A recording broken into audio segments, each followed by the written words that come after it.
শহুরে যান্ত্রিকতা আর কর্মব্যস্ততায় মেলে না একটু অবসর। অপেক্ষা করতে হয় ঈদের লম্বা ছুটির। সেই ছুটি মিললেই পরিবার নিয়ে পছন্দের স্থানে ছুটে যান নগরবাসী। পার্বত্য অঞ্চলের পর্যটন কেন্দ্রগুলোই থাকে আকর্ষণের শীর্ষে। পাহাড়ের গা বেয়ে নেমে আসা প্রাকৃতিক ঝর্ণার সৌন্দর্য যে কারোর মন কেড়ে নেয়। ঈদের ছুটিতে রাঙামাটির পর্যটন কেন্দ্রগুলোতে তাই ভিড় করে পর্যটকরা। কাপ্তাই হ্রদ, ঝুলন্ত সেতু আর ঝর্ণার সৌন্দর্যে ডুব দিতে চায় যে কেউ। সত্যি বলতে অসাধারণ। লেকে গেরা পাহাড়গুলো দেখতে সত্যি খুব অসাধারণ। আসলে বাংলাদেশ খুবই সুন্দর, চোখ দিয়ে তাকিয়ে দেখার মতো। খুবই ভালো লাগছে এখানে এসে। সৌন্দর্যটা উপভোগ করার মতো, চারিদিকে সমুদ্র আর হচ্ছে এখানে আমরা ফলওয়াল পার্কে আসছি, অসাধারণ একটা দৃশ্য।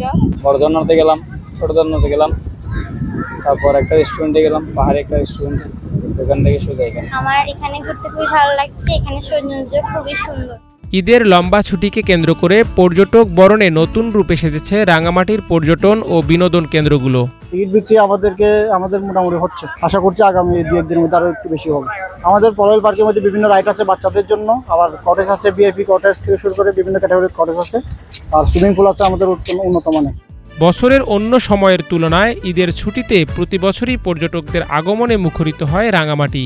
বিভিন্ন প্রান্ত থেকে আমাদের এখানে টুরিস্ট আসছে এবং তারা তাদের কাঙ্ক্ষিত সেবা নিয়ে যাচ্ছে এবং আমরাও চেষ্টা করছি তাদেরকে তাদের কাঙ্ক্ষিত অনুযায়ী সেবা দেওয়ার জন্য এবং আমাদের যে বিভিন্ন সুবিধা দিয়ে আসে আরও সেগুলো আমরা তাদের কাছে নতুনভাবে উপস্থাপনা করছি।